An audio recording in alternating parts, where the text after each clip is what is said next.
Alrighty then, it's time for a Jungle Trundle and Olaf game. Hooray! This one, basically, Fjord,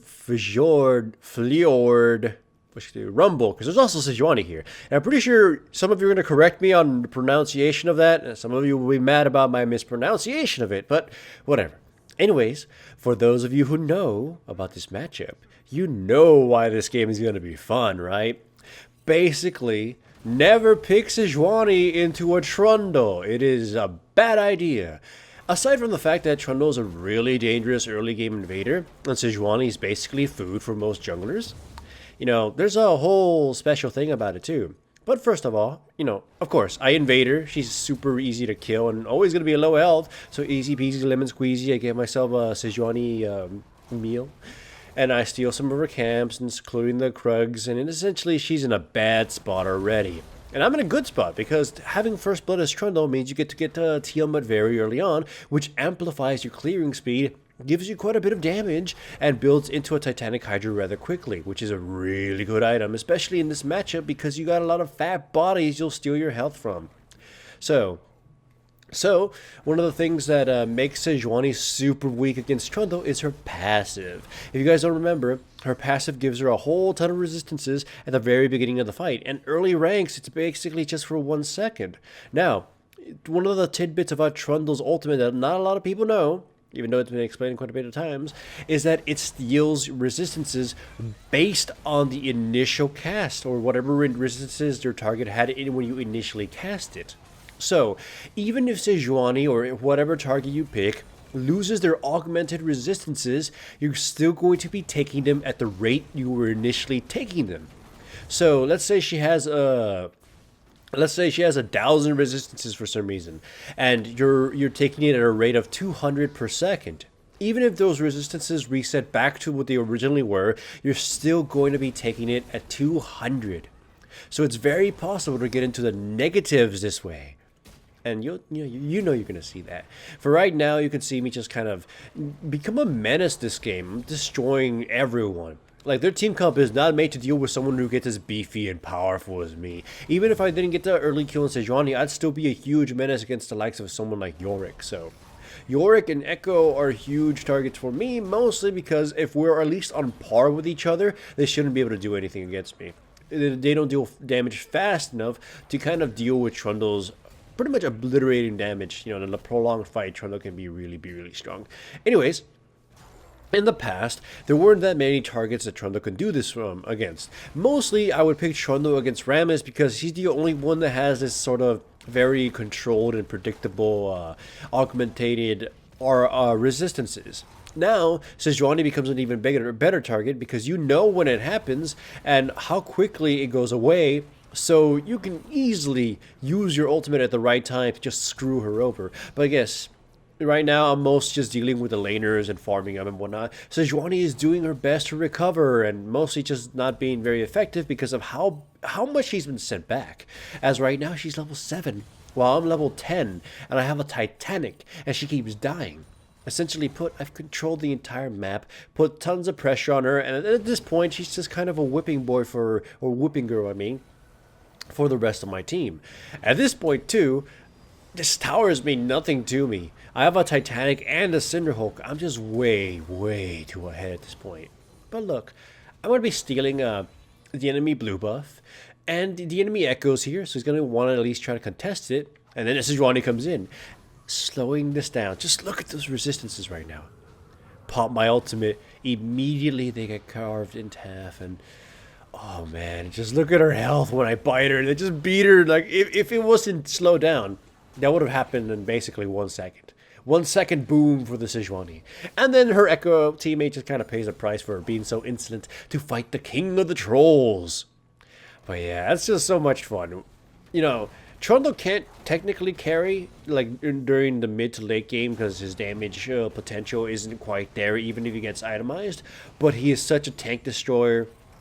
Especially if he gets ahead. It's like, what are you going to do? He's too tanky, kind of renders your damage moot if you don't actually have items, which in most cases, most early to mid gamers, champions won't have that many items, especially tanks. So just kind of, you just start, dying. As long as you maintain no momentum as Trundle, you just kind of, there's no coming back from this anymore. Again, if they team up and they take care of my teammates, they could come back, but that's not going to happen. Just, once again, Sejuani's going to be brave. Alongside the Yorick, they're going to go in there because they think, oh, we can get him with a passive, but no, I eat her with my ultimate. They CC me down, but as soon as that ends, Sejuani learns that, 2 shots, oh, that's all it takes. Just 2 shots to kill her. It's like, it's so sad. And the best part is that in all chat, the demoralization happened. All that needed to be said is, I'm never going to pick Sejuani against Trundle again. Now, that was just not fun at all. Yorick, in fact, rage quit. The enemy team let us know that he was so upset at how badly they were getting beat. And the fact that Sejuani was essentially no longer relevant in this game, nor she probably wouldn't even be relevant that much, because anytime she went into a team fight, I would just drain her of her stats and become nearly unkillable. Though, of course, doesn't mean she's completely useless or would have been useless. But you can just see the amount of damage I get to deal on her if I tag her with my ultimate. She essentially has negative resistances, and I'm dealing more than true damage to her. It's ridiculous. But yeah, needless to say, the enemy team just kind of lost. They lost a while back, and at this point it's just mopping them up. But, it's hilarious to see, right? But still, just don't pick Sejuani against Trundle. And use that knowledge to your advantage if you ever want to just kind of have a really gruesome matchup in your favor. But either way, that game's over, and now to a much more, I guess, fair game. It's time for Olaf. And yeah, look, the enemy team comp also kind of gets countered, but by the length of the remaining video, you can tell this is going to be kind of a cakewalk. The enemy team is pretty CC heavy, and therefore I picked Olaf to counter it. It's remember, Olaf isn't exactly a hard counter to anybody. He's more of a soft counter, but he could be considered a counter to entire compositions. Their composition is mostly going to be relying on Misfortune to deal damage, and the rest of them are going to set her up for the wombo, that kind of stuff. They got the whole CC charade going, right? But fortunately for me, I'm Olaf. I ignore all that. Anyways, you can see me be super aggressive against Gragas, who usually jungles at a moderate speed but low health. So most champions, especially if they're fast, can find him and beat him. But unfortunately, I couldn't deal the damage to kill him, and he just kind of scampered away. And I kind of got close to dying by the Malzahar, but thanks to a smite or whatever.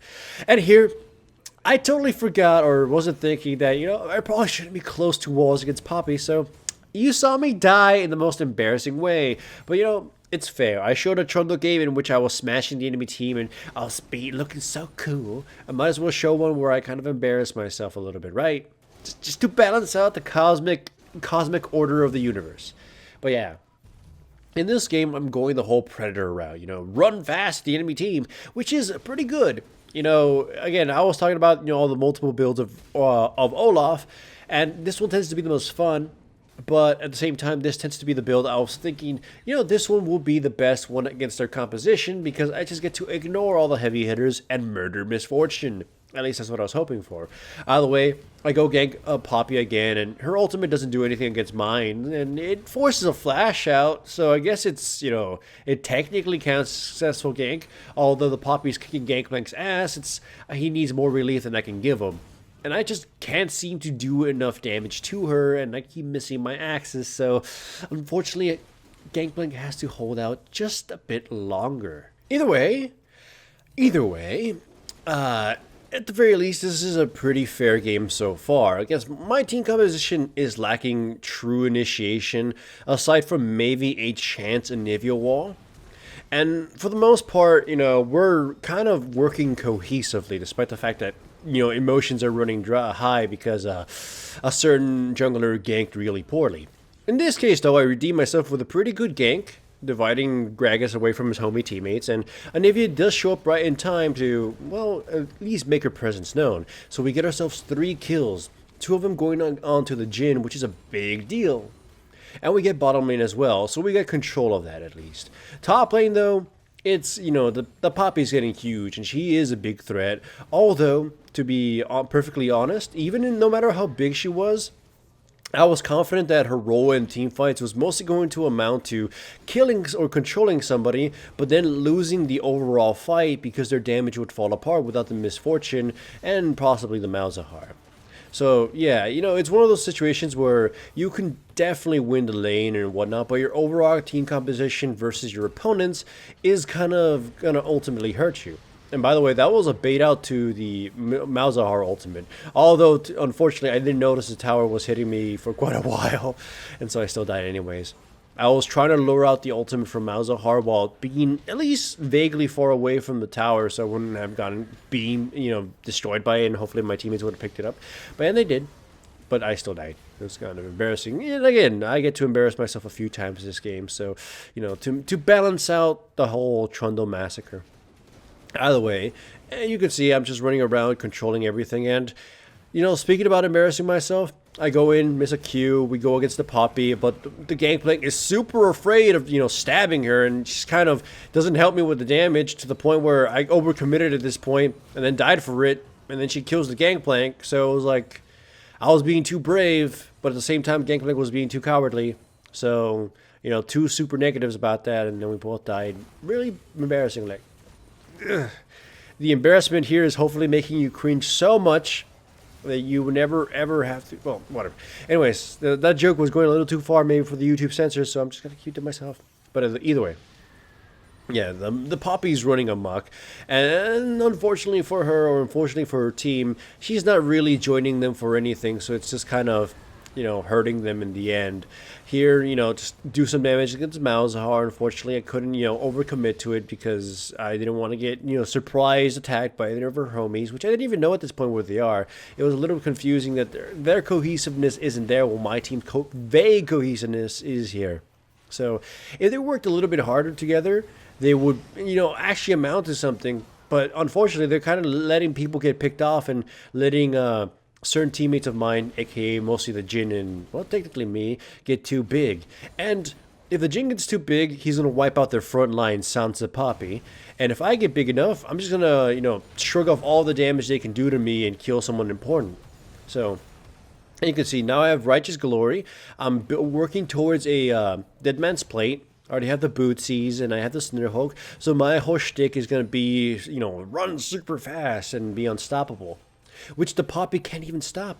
Their whole shtick or their whole team composition is relying on repositioning my team and picking out someone important and then grinding the rest of us down.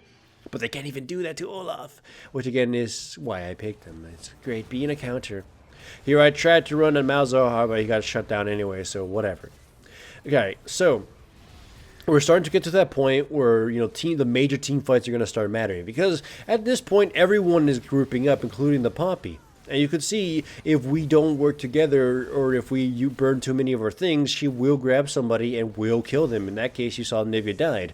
And in this case, too, if we're not all together, our damage is not enough to kill their fatties, which is the Leona, the Gragas, and especially the Poppy. In fact, I believe at this point the Poppy can take the damage from all of us, including the tower, and just kind of shrug it off. And poor Leona, her flash failed and therefore she died. So, yeah. We're trying to group up, we're trying to control the waves, which my team honestly does a pretty good job of that. Though, here's a controversial point for me at least. I want to take all these minions because that's a lot of minions to lose, and it kind of leaves my team to their own devices, which, again, their damage isn't high enough to kill the front line, and they kind of need me to pick off the Misfortune or the Malzahar. So, leaving them to their devices is kind of a bad thing. Although, to be fair, I got a bunch of minions and forced the Poppy to retreat, so there and then is a pretty good thing. But they were kind of upset in the team chat, at least. You can see it by the pings a little. But yeah, surprisingly too, I did donate a lot of my blues to Nivea, which you guys have. Some people have been upset about how I don't donate that too much. I mean, donate my blues or buffs to my teammates very much. It's mostly for solo queue reasons, except that they can prove the fact that they're not gonna just die to hit. But yeah, here I get caught, I get just shot in the face, but you can see the remaining teammates of mine are blowing everything on Poppy, and she still survives, and they get torn to shreds with the Misfortune and the rest of her team. So that's just kind of the tidbit there. If my teammates can't deal with the Poppy or deal with the front line, they're going to be killed by the actual damage dealers the actual damage dealers from the enemy team. But if I was there, if I was alive, I could have easily ignored all that shenanigans and just wiped out the misfortune. Again, this is the kind of situation where especially someone really fed like Poppy has to be dealt with by team cohesiveness, either by ignoring her or by killing her, which is not going to happen, so we got to rely on the first point, right? So here, again, their front line is protecting the misfortune, or at least positioning themselves around her. And I'm trying to at least hang out by the sidelines to try to just flank them or sneak around or do something. Well, the rest of my team has to occupy them and do something there, which in this case, it worked out for us because they kind of abandoned their teammates. Look, their front line decided to be a back line, and therefore their two most important characters just kind of died. And now as a result, the rest of them can't do anything.